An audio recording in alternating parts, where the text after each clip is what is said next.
I'm going to give us a quick overview of what we're talking about today, and then I'm going to turn it over to these guys because they are far more knowledgeable about what we're talking about than I am. So today you're joining us for our June Elevate, which is from risk to readiness, navigating safety and vacation rentals. And these guys are really just going to talk to you about how they're implementing safety in their business, why they've made this commitment, and how important it is to their businesses and the homeowners and guests that they service, and how they're doing it. And so I'm really excited for everything you're going to hear from our panelists today. And with that, I'm going to turn it over to them, and we're going to start with Dana. So Dana. Hi, everybody. Dana Moraru with Tahoe Signature Properties. We are in Lake Tahoe, California, manage about 55 properties probably at this point. And I think that's about it. We've been doing this for about, 2012, 13 years, I think. So it's been a while. Time flies when you're having fun, Dana. It does, that's for sure. Amazing. Well, thanks for being here. Bentley, you want to go? Yeah, Bentley. We are in Winter Park, Colorado, have a little Vail Beaver Creek operation as well. So very skiing focused. Currently managing, I think we're 62 or 63 properties as of this morning. We just had a new one sign up last night, which is always exciting. Been in the industry for about 6 years and actually purchased Visit Winter Park November 23. So coming up on 2 years this fall. Love it. Last but not least, I'm Jennifer with Arrived, and I manage properties as of last month all through Central Oregon and up into the Columbia Gorge in Washington. I say as of last month because I used to be a little wider out in Palm Springs and Hawaii, but I've been able to pull the focus back to the home base of Central Oregon and the Columbia Gorge and kind of focus on where we have people and we have our strongest suit. So I've been in the business for a long time. I'm not going to tell you how long because I'm 23 years old and the math wouldn't work. So anyway, that's my story. I love it. I love vacation rentals. I love having happy guests and happy owners, and safety is obviously a big key to that. So I'm excited to be here today. Amazing. And then Mr. Safety himself. I don't even know if he needs an introduction. Oh, but we're come on now. Nobody knows anything about it. Friends being kind. My name's Justin Ford. I'm the director of safety and certification programs at Breezeway. I've been in the short-term rental industry since 1997, which is quite a long time. I'm getting up there in age. I was just telling Corinne, I said, I think the lighting's making my hair look gray, but actually it is. It's going gray. And certainly, I'm really excited about these three that are here with me today. I've actually been to all three of their companies and seen how they operate. So they've been personally vetted today to showcase what they know about safety, because I've seen what they've done, and it's really exciting that all of you are here to join us today. And we're going to dive in. We don't have a lot of time, believe it or not, to talk about safety, but I just want to quickly point out it is the National Safety Council's National Safety Month, and that's the reason that we decided to do this webinar today, is to highlight that. So this is the time of year where they want us focusing on safety more than anything else. I, of course, wake up and think about safety every day. Now, Bentley, you're one of the newer members of the industry, so to speak, just a couple of years in here. I'm kind of curious about what you think about how vacation rental safety has evolved. When's the first time you heard about it coming into our industry, and what did you think? Yeah, it'd probably be you scaring me at conferences, as well as, the folks that sell the insurance products also. I have a lot of my, personal finances tied up in the equity of my business. And, obviously, first and foremost, guest safety. We want to make sure that we're taking care of any guest who's trusting us to stay with us, but also from a liability and protection standpoint.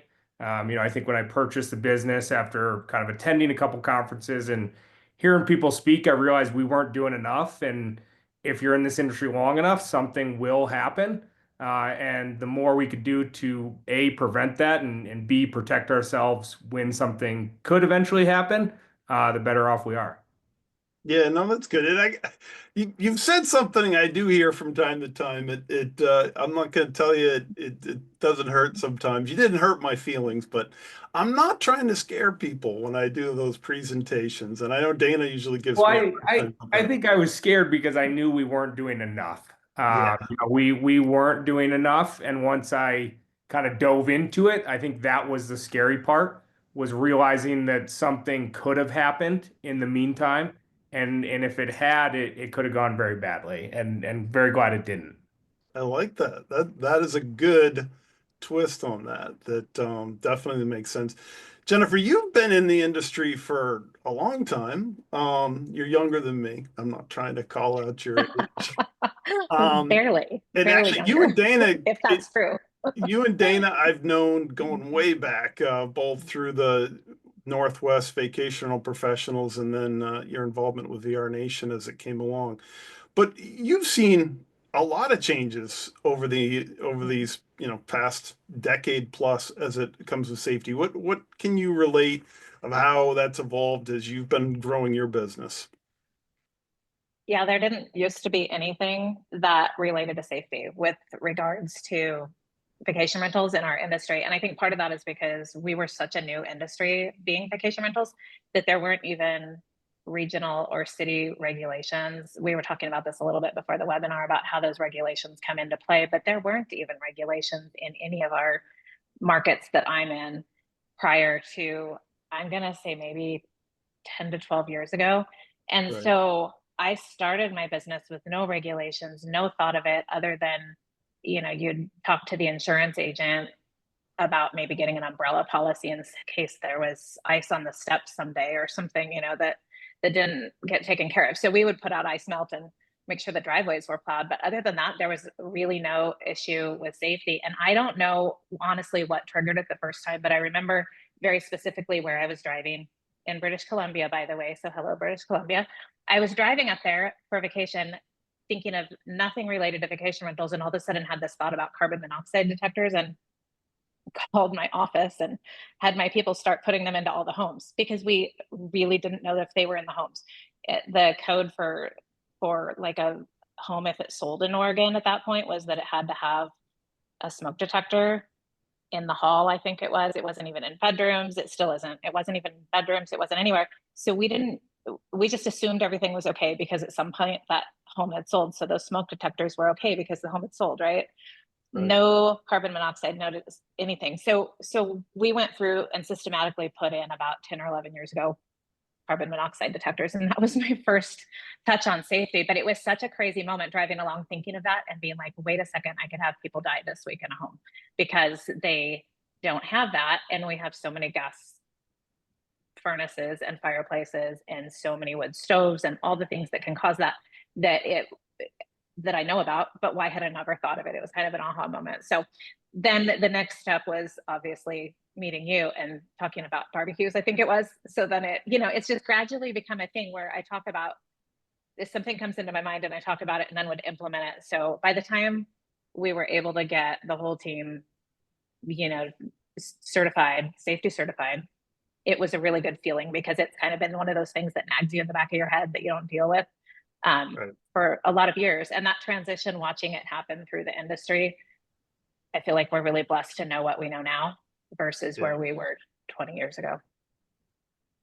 Dana, you're in a really challenging market, South Tahoe. I mean, you basically are straddling the California, Nevada state line. You've got different regulations, different things going on as far as what you have to do for safety, almost town by town, where you operate. I've never been envious of that. But you're also, on the board for VR Nation, and so you've had some different focuses that you've had to take because of safety. Where does it start for you, and how has it changed over time as you've been managing your company? I think in the beginning, we did have an emphasis on alarms because husband's in building, right? So that's one thing we knew. We got to have alarms in all the homes. That's been up from day one. Some homeowners had extinguishers under their sinks thrown somewhere there. If you look deep enough, you'd find one.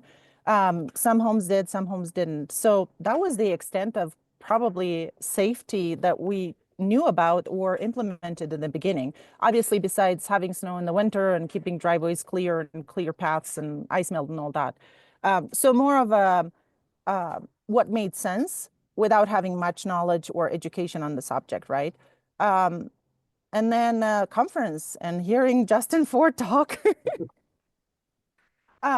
I went home and I was, oh my God, we're so behind. How do we do this? So yeah, we started implementing everything in stages, and I feel confident now. I mean, I don't think you can be 100% confident with what we do, that everything's going to go as it should and no accidents would happen, but at least we have as many of our bases covered as we can. So yeah, it's evolved a lot, and I'm very happy to see how far along we came.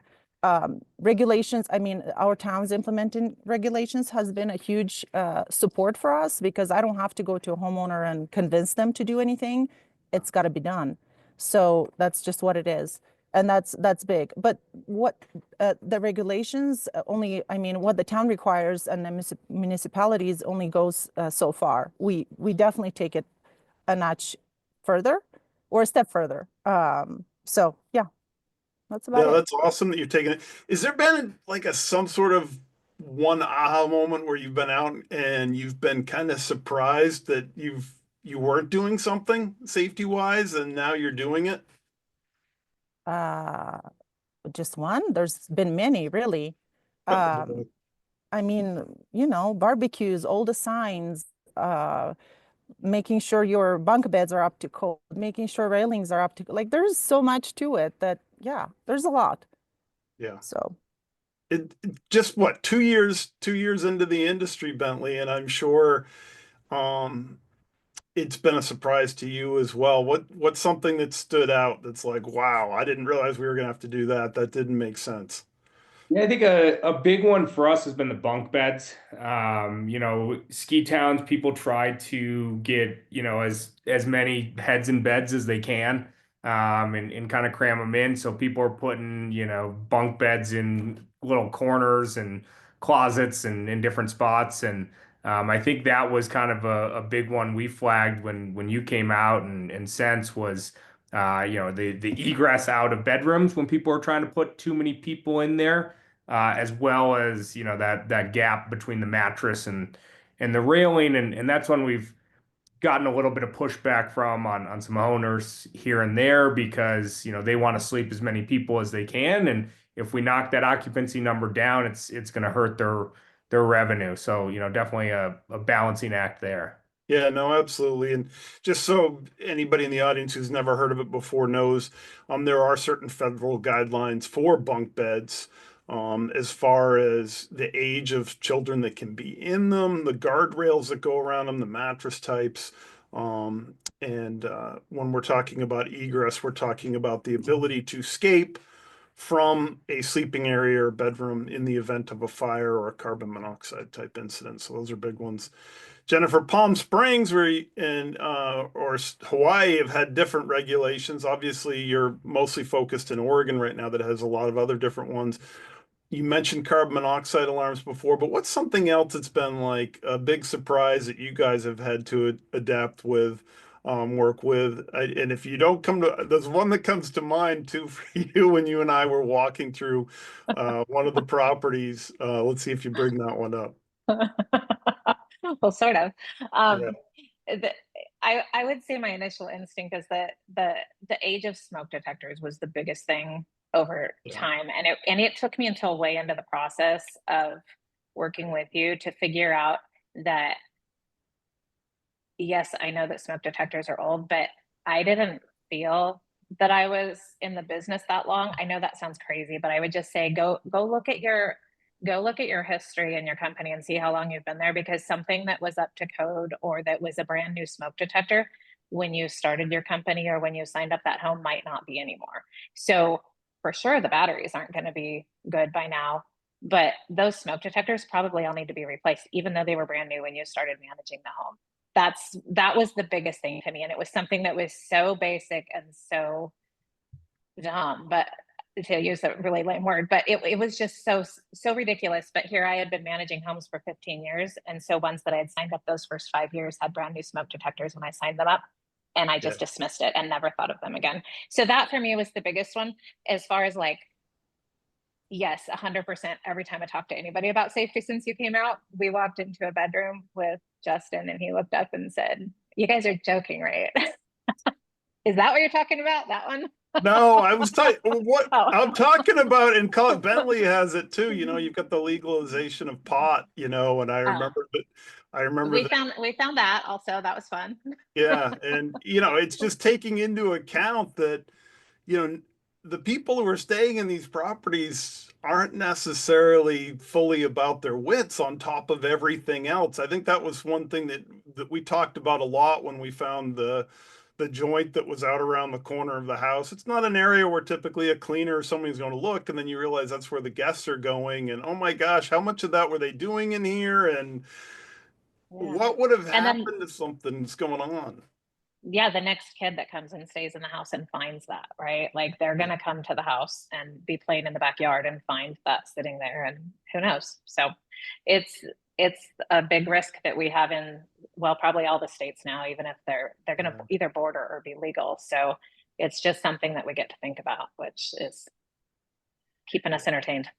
We had a child find marijuana in a nightstand drawer in a rental. I think it wasn't this past winter, the winter before, and got a very angry phone call from a guest. And you know, it was in a drawer of a nightstand. It was a back to back, and you know, the cleaners just never opened or looked in that drawer.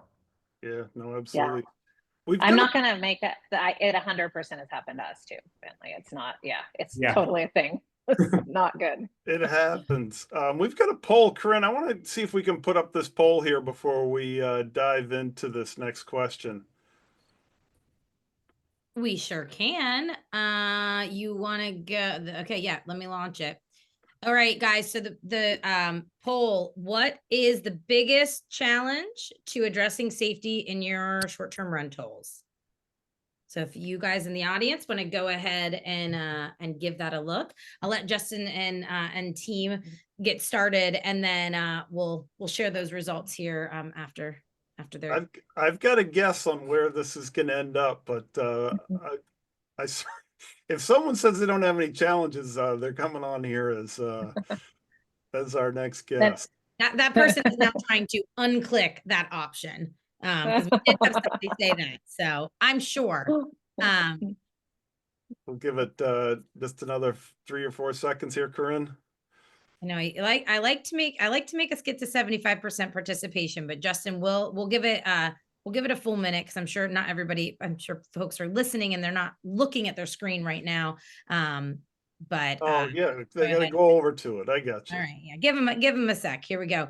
All right, well, we got to 60%, so we'll do better on the next one, but let's end the poll and go ahead and share the results with you all. Yep, I was right. I thought it was going to be, owner resistance, but time and resources that's good to see that's up there too. I thought that would be a big one. Oh, there's 2 people out there. Make sure you get their names, Corinne. They're coming on the next one to tell us why they don't have any challenges. All right, I'm going to stop the poll and we will let you guys get back into it. So Tanya says, it's me. Jen, that's a big one. You know, resistance, owner resistance, cost, things like that. You're running a big operation, hundreds of properties. What do you do when you've got that property owner that's going, I don't want to do all this stuff you're telling me I have to do. I think I'm going to go to another company that's not pushing this on me. Yeah. We give them a scary video from Justin. Just kidding. We totally don't. We really, the biggest resistance was the second implementation that we had was barbecues. Before we even went through the checklist, we had a couple of homes that one of them, a kitchen window broke from the heat from the barbecue, because the barbecue was close to the house. And then that same summer, a wall behind a barbecue smoked and turned black, and things worse than just smoke from the barbecue. The actual wall was smoldering. And that was another, every one of these moments before we started using the checklist were kind of like, what in the world just happened? How did we not think of this before? So when that happened, we immediately researched with you how to best deal and best practices for getting the barbecues away from the homes, because we hadn't done this. And there's the US, you could define them better, but the rules, the national rules for how far they have to be from the walls and how far from the ceilings. And we took those to our owners and said, hey, look, we're in a high risk fire area. We have wildfires all the time. Your homes are at risk, your guests are at risk, and the whole county is at risk, say, if there was to be a wildfire there. We had owners push back. I would say probably 15 to 20% of the owners were ready to walk and or kind of threw up their hands and said, well, we don't want to barbecue at all. And we were taking them a solution, which is to tie it, down outside of the area that it needed to be, hook it there permanently. We were going to do the work and just charge them for materials. And they still gave us grief. And that was a real eye opener to me, that like, you can present it exactly like you want to, and like you think is going to be effective, and it's not. So we had to go back a second time and say, okay, now we're going to tell you examples of why, and tell them the stories of the window that were cracked and the wall that was smoldering and the guests that were at risk in the house if that were to burn, and give them examples of what happened under decks in Florida when barbecues lit the decks on fire and things like that. And that we were able to bring them around, and we tried to explain to them it's not about it was more, we had to go to the next step and have a personal conversation on the phone with them to explain it to that percentage of people that didn't want to do it. And I don't know the perfect answer to make that happen without multiple steps. I think you just have to have multiple steps. But we did do our research. We talked to our insurance people. We researched the National Fire Code Marshals laws, or whatever they're called. Yeah. We were able to present it with a lot of data behind it. And most people came around. So there were still a few holdouts, and some people took their barbecues away and they still don't have a barbecue, and it's not the end of the world. It's okay. I'd rather not have a barbecue than have a barbecue against a house that's going to burn. So did you vary up your messaging? Like, obviously, you know who your owners are that are going to do whatever you ask. If you tell them you got to do this, they're going to be the first ones doing. Did you vary that versus ones that you knew might be more challenging? We did not, because we didn't foresee. It was so surprising to us that we got pushback. I honestly thought there's no way anybody would possibly want to risk this, and so it was actually very surprising. We typically do. We kind of know our owners, and you kind of have your owner's love language that you speak to, but this one, it just seemed like such a obvious thing to us. By the time we got there, it felt obvious, and so that would be a good lesson to take forward. And it's how we present it to our new owners now, which is to what would speak to them, right? Whether it's about safety of the children that are going to be sleeping in your house, or whether it's burning down the forests because you actually like the forests, or whether it's your house and loss of revenue while you're rebuilding it. Different things speak to different owners. And for us to see it from all angles and realize that it's important no matter which direction you look at it, it seems simple, but it was not to the owners, because they have their one language and their one track mind that's either that they love their house for whatever reason, and that's the only language they hear when they hear about it. So I think you can work around the resistance with owners. I think it's just, like you said, finding their language and working on it, and not assuming that they all see the big picture like we do. Right. Bentley, you had that house that we went to that had the bunk beds in it. We found some safety issues with those bunk beds. I know that was a difficult conversation with those property owners. What are some of the things that you've been doing, and how are you been navigating that type of communication? Yeah, absolutely. I would say we get one of two responses from owners. They're either, grateful that we caught this and that we're, kind of on top of it and working to improve, because, obviously if something goes wrong, it's on their shoulders as well. So I would say the majority of our owners have been very understanding. That house you were referring to, that owner was happy for us to make a number of changes as soon as we brought them to their attention. I would say where they've been less understanding is where it's affecting their wallet, either from upfront costs or, as I alluded to earlier, lowering the occupancy and potentially hurting rental revenues going forward. We had one owner I sent him an email saying, hey, these bunk beds aren't to code. And he lost it on us, kind of blocked off his whole calendar, was kind of threatening to fire us. And essentially he was upset because we had put it in an email that, he saw that now we'd kind of push some liability on him if anything were to happen, which actually was kind of the goal of putting it in writing to him. But he really didn't appreciate that. We're able to work it out. So, as you were talking about, I think depending on the owner, there's a different course of action, whether it's just an email or, hey, we're just going to go buy this for you and bill you and get it installed because they're going to be okay with it. Or, more of a phone call and a discussion of, hey, this is a real liability for you, as well as us, and really trying to make them understand that. One benefit we've had is our county has put inspections in place that are mandatory in order to renew your license.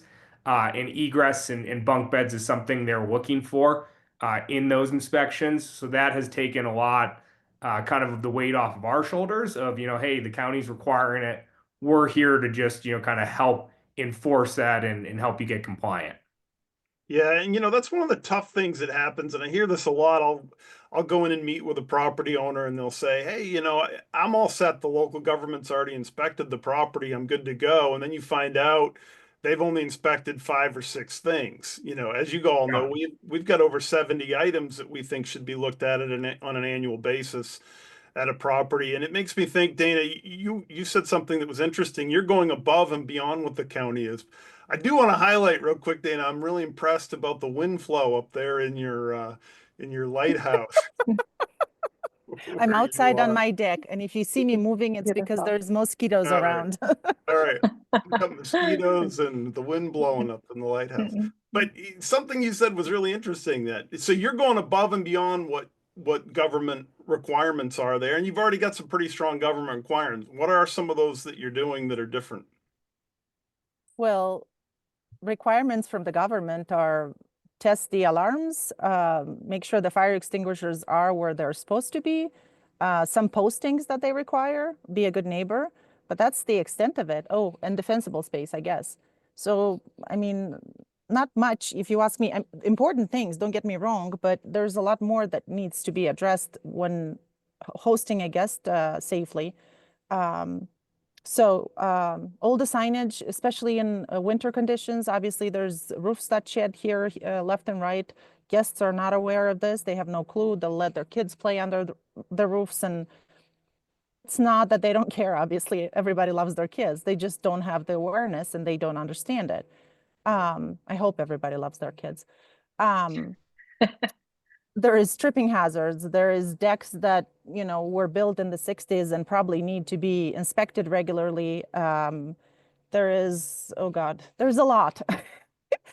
Funny, as I was going through questions and putting things down, what struck me was, oh, wow, we do a lot more than I realize on a daily basis. Once you have it down and you do it regularly and your team is on board and all the things are getting inspected regularly, it's like a way of being and living. It's not necessary. I don't think of it of, oh, we're going the extra mile. These are our policies. This is what we're going to do to make sure everybody's safe, and it just happens. But yes, there's a lot that goes into the hot tub safety signs, the barbecues. Oh, barbecues catching on fire is a big one. That was probably one of the surprises as I was coming to the conference, listening to you speak. Never occurred to me that could even be a thing. I mean, I watch my husband barbecue all the time. He watches it, luckily, and cleans it, obviously. But in vacation homes, you don't know what people do. So yeah, there's a lot of things that detergents and where they're placed in the homes. Bunk beds, obviously, a safety concern. I guess to me, at this point, it's not about convincing a homeowner to do something. We have that all down and everybody's on board. And if we release something else, if they're not gonna pay for that sign, I'm not gonna worry about it. The sign's still gonna make it to the house because I wanna make sure it's there. But when I take on a new house is when I really do my due diligence, and if I see that the homeowner, an example, we have a lot of decks here that were built, I don't know when, but instead of railings, they have a bench sitting situation. So all around the deck is a bench, right? Without any type of backing. And I met once with a couple at this beautiful lakeview house. Nice property and all. And as we're getting to the deck, I told them, you know, nice house, but we can't work with your deck. We have to bring this up to code. What do you mean? I've had this house since forever, and grandkids come here every summer, and I've had no accidents. I'm like, I don't care what you have. Imagine a guest that has been drinking and having fun just going off that deck. Like, I'm not willing to take that on, sorry. So if they're not gonna make the changes, we're just not gonna work with them. And that's the lens, I guess, or the glasses I put on when I meet with a new homeowner. I point all the safety concerns that I have from the get-go, engage their reaction. If they're willing to change and do the things that need to be done, we'll sign an agreement and move forward. But if not, I won't take the risk. So. Yeah, that brings up a good point. There's one thing I want to quickly touch on that's interesting about your market, and it's something that not a lot of hosts and operators think about. In your market, there's actually a requirement for cell phone signal, and if a property doesn't get enough cell phone signal service at the property, you're required to install a landline. I believe it has to have 2 bars from major carriers at a minimum. And I don't think a lot of people realize how important the cell phone is. It's, in most cases, there aren't landlines in a short-term rental, and so that cell phone is the guest lifeline for emergencies. So I've always thought that was an interesting one. We don't have a lot of time before questions, but I wanted to carry over on this point that Dana made of introducing safety. Bentley, when do you introduce safety to your homeowners? Is it something that you do right when you walk through, something in your contract? Where is that point of contact? Yeah, I mean, we try to bring it in during the sales process and use it as a marketing tool. Really try to emphasize that, we've brought you in. We've got our maintenance guys and inspectors and everyone in the office has done a great job. Brett and Jake, our maintenance guys, are spectacular at pointing things out. But we really try to sell owners on that up front. And then, kind of if they have pushback to it, and normally they don't, we can kind of feel that out before they're even a client, but, kind of really try to use it during the marketing process. So from moment go, we're trying to talk safety with them. Jen, what about over at Arrived? Yep, that's the same. And that's probably the newest implementation has been that this year, after making sure that we had a good program in place, we started to talk to new potential homeowners about it. And it does save us going back, that issue that I brought up earlier of going back and getting hit with resistance. You don't get hit with resistance if you start with the conversation of safety, because it is a sales tool. And we've had multiple homeowners now who have said, what exactly do you mean? What kind of things are you looking for? And then it's funny because you will get exactly like you just said. We'll get homeowners that are like, well, who's going to have to pay for that fire extinguisher? Right. How much is it? And we're like, really? Yeah. Like, it's you, but are you sure you really want to ask that question? Because I might not want to work with you now. So it gives us that conversation early on instead of having to play catch up. It's so much easier to start out with a good offense than to have to play defense later. Yeah, I'll point things out in that initial walkthrough with a potential homeowner, because it also it makes us seem like an expert. It shows them that, hey, they really need someone and they didn't catch that themselves. It's, hey, we're paying attention to the little details. We know what we're doing. We're that expert voice that can come in and really help. So I think pointing things out during that initial walkthrough is a big benefit. Yeah, I think you guys use that as an acquisition tool, don't you, Bentley? Yeah, absolutely. Yeah. Yeah. Also, you can see it from the listing photos. A lot of times because we have a lot of vacation rentals that stay as vacation rentals when they're selling. So they're already furnished, and we can see if the bunk bed doesn't have rails or if the egress is blocked. And we'll use that on that initial call to say, oh, we saw it's such a lovely home. We're so excited for you. Just a heads up, we'll be needing to move these if you use us because of this window that's blocked and there's no egress, or we'll have to, put some bars on on the bunk bed, but that's no big deal. We'll help you get it done. And it does. It makes them feel confident, and they're way more happy to sign with us than the guy that walked through and said, oh, it all looks great, let's put it online. Well, interestingly, all three of you are in markets that have regulations. I want to make sure everyone who's watching this right now understands if you don't have regulations in your market yet, they're coming. I'm involved on a daily basis through partnerships that we have, whether it's through proper insurance, GovOS, rent responsibly. There are so many regulations that are being looked at for short-term rentals all over. But that makes me think, Corinne, we've got one other poll. I want to throw out that last poll question before we go into questions. You got it. That's live for everybody.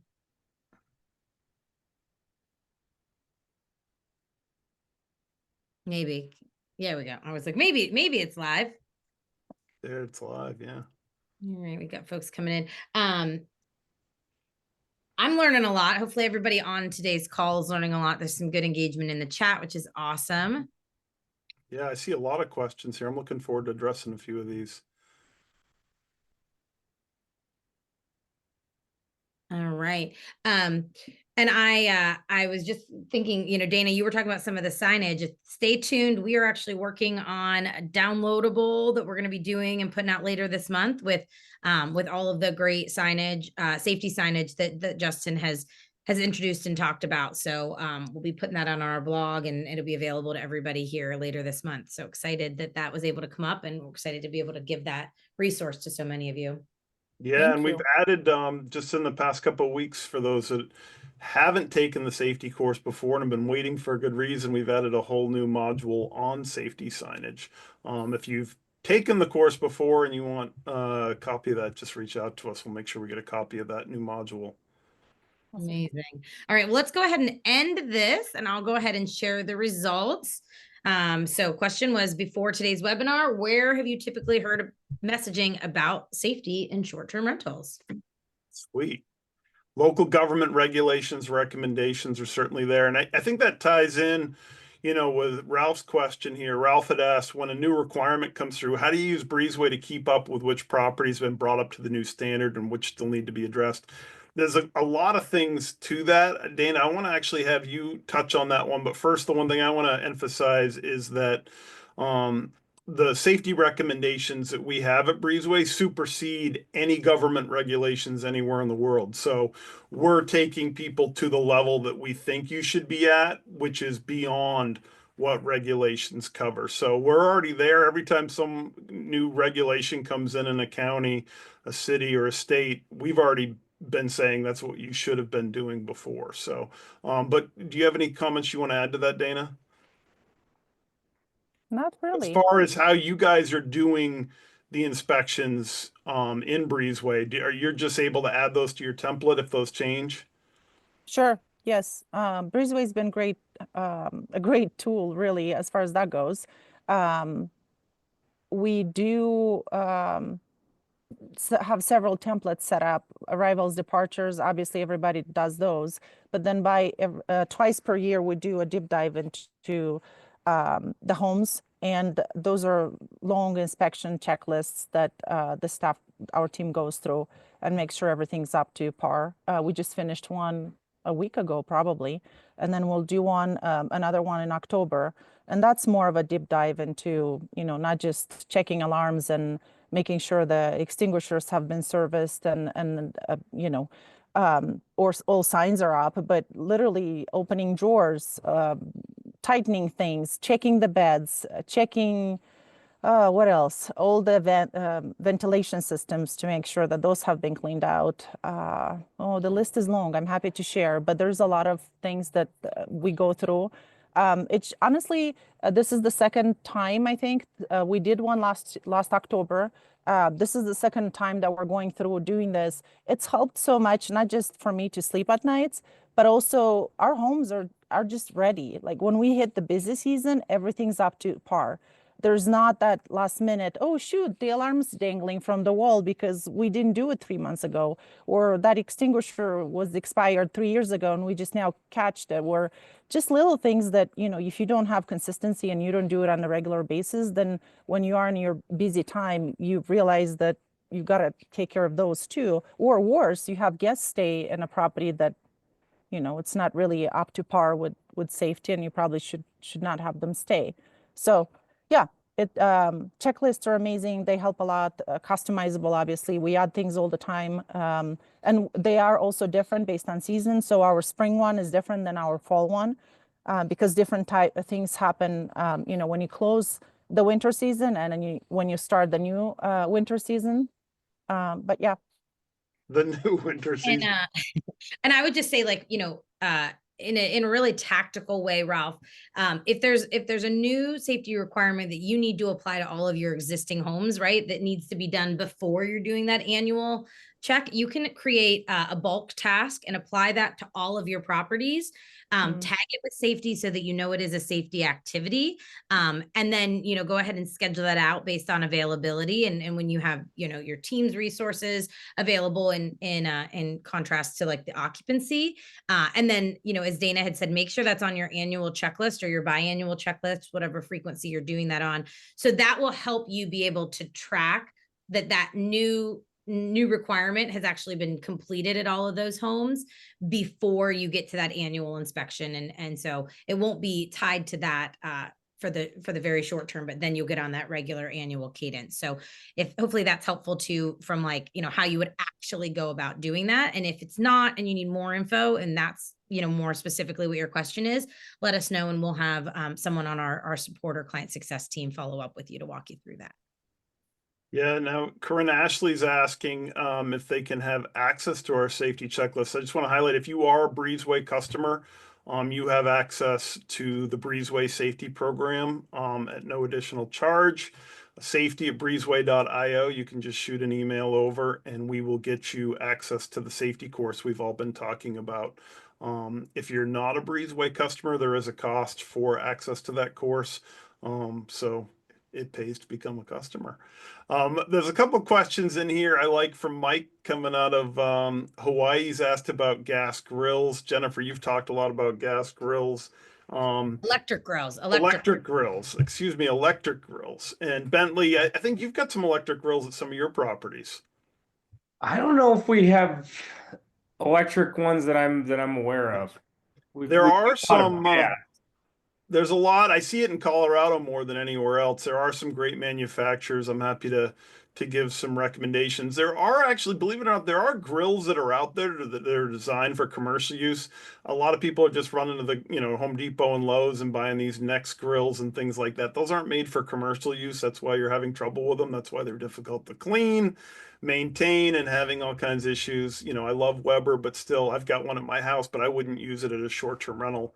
There are commercial type grills that are gas or electric that are much easier to maintain. So definitely reach out and we can do that. Cameron brought up a great question here about unsupervised children, pools, spas, creeks, springs. Sounds like my kind of place to want to go relax. Yeah, you know, it's important for us to remember that the place where we do have the most fatalities in our industry is at the pool. Pool drownings are an unfortunate thing that we see way too many of and need to address those. And so getting on top of pool safety is really important. We've got a guide that we produced last year. I think, Corinne, we're going to roll out with some updates to that soon. That is the Breezeway pool safety checklist. Sure we are. Yeah. Yeah, so we've got that, and there's a lot of checklists in Breezeway that are specific to pools. But I think it's really important. One of the big things that I hear all the time is that it's on the parents. You know, parents need to watch their kids and make sure that they're safe. Jen, you're a mom. Is that something that's really going to work out? No, and I think I mean, obviously it varies by guest, but no. If it happened, it's going to be so traumatizing to you as a property manager, and it's going to be so traumatizing to everybody that works with you and to your homeowner, as well as obviously that family. So don't let it happen. It's not worth it. And it's nothing about blame and who's responsible. It's about that we all need to do the best we can to keep it as safe as possible. There's nothing that would be worse than that at a vacation rental than to have something happen to a child. So and water and children are a risk. So I think you have to go above and beyond to make sure that people keep an eye on it. Justin's really good about explaining that if people are on vacation, they're in a home they don't know, they're probably drinking even though they don't normally drink. They're around a water feature that they aren't used to being around. All the things, right? Every step of the process is way higher risk when they're in a vacation rental than it is when they're at home. And so that puts a lot of responsibility on us to make sure that we make the parents and the friends who end up watching the child, or the grandparents that end up watching the child, in the most obvious light of what each situation could be in that house, so that they don't ignore the fact that there's a pool there with a gate that could be opened by their older kid for their younger kid, or whatever it is. They just have to be signage and clarity, and they need to know what they're booking before they book it. So. Yeah, one of the things that we're going to be sharing with everybody soon, we're as part of our signage project here, is the water watcher card. I think they're the least expensive thing that you can do. You put them on the counter, the guest arrives, they see that, it's in their mind just for a second that, wait, what's this? I've got a water watcher card. And what they are is it's something that whoever's designated to be responsible for watching the pool, they're not going to the bathroom, they're not drinking alcohol, they're going to be there taking care of things and monitoring what's going on. Corinne's back in, but I'll just quickly tell as well, the gas fireplaces need to be inspected annually. This one behind me is getting a little warm right now. You definitely want to have the 1 hour timers on those. Those shouldn't be left on when the guests pop in to end it, Justin. I popped in to comment on something that you were saying around. Oh, all right. I didn't want it to be over. I'm like, darn it, We still have a couple more minutes. Don't worry. But no, I think, the one thing that, you've talked about a lot, and I think it would be really interesting to share with folks, is I think it's also a little bit about like consumer awareness and making sure, right, that you as managers are promoting the work that you're doing with safety to your guests, because, as the general public becomes more aware of that, then they start thinking about those things. I told Justin, we're traveling with my young nephews on vacation, and I don't know what the person that we've stayed with, like what this company has done. I've got pool alarms, I've got, door stops, all of the things, because we do have a pool and a 2 and 4 year old traveling with us. So I think that, like, yes, I'm in it. I listen to Justin, I listen to the industry all of the time, but as we start promoting what we're doing for safety, it just makes it top of mind for our guests. And we don't ever want anybody to come in with the mindset that, like, what's going to go wrong on this vacation. Right. But like Jennifer, like you said, right, they're around things that they're not typically around in these situations. It's a great point. And, I know I don't think any of you do this. It'd be great to speak up if you do. I know we have a customer, Caleb Hannon, Stay Lake Norman. They send through Breezeway messaging. They have an automated message that goes out 2 hours before guest arrival that's directed just to the kids. And it's a fun and engaging video, but it talks about pool safety right at that point where the guests are most excited about checking in, most excited about their vacation, but in a fun way are just kind of projecting how important that is, that they're, hey kids, you got to be careful around the pool. I think they use a mascot to do that. I love that. But you know what that also means? My return does mean that we are nearing the end. I think we got to most of these questions.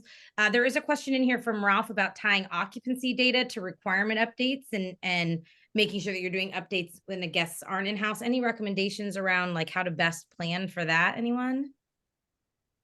Do any of you have occupancy requirements? Mm-mm.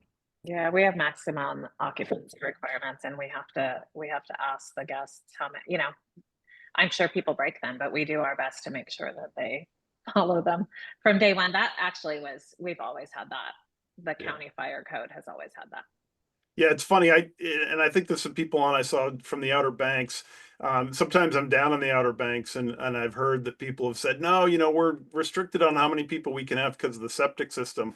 And I've been trying to get people to understand that the septic system isn't really a big issue. I mean, your properties are empty all winter long, so it's unlikely that an overload on the summer is going to affect it. Everyone needs to be understanding how many people can get out of this property safely in the event of a fire. And remember, they're waking up in a unfamiliar place, not thinking about how to get out. It's not like on an airplane where the lights are all going to light up a row and here you go. This is how you go. So I think that that's really important to do that. Justin, someone had asked a question about HOAs and complexes and leading back to the pool conversation, a question I have for you. We have 7 or 8 properties in this complex and they have a pool that is run by the HOA. And to my knowledge, we're not doing a whole lot there. Is that something that, you know, we should be doing with Yeah, the HOA managing that pool? HOAs, you know, I love them and I also have lots of frustrations and I know a lot of people do. HOAs, homeowner associations typically are made up a board of people who are in there. They've got tight budgets that they've got to work on. And we have aging infrastructure that are being managed by those. I know, you know, I saw someone on from Maui. I've been out there and you've got buildings, condos from the 70s that don't meet today's building code standards. So it's important to try and work with the insurance provider that the HOA has because they're going to have the insurance coverage for the pool versus the homeowner and get a good understanding of where they're at. And sometimes that can drive the conversation where you need it to go. If you're not happy with what's set up, you know, for the pool safety at the condo, then hey, so are we insured? Are we protected if something happens here? And that usually can help push things in the direction you need it to go.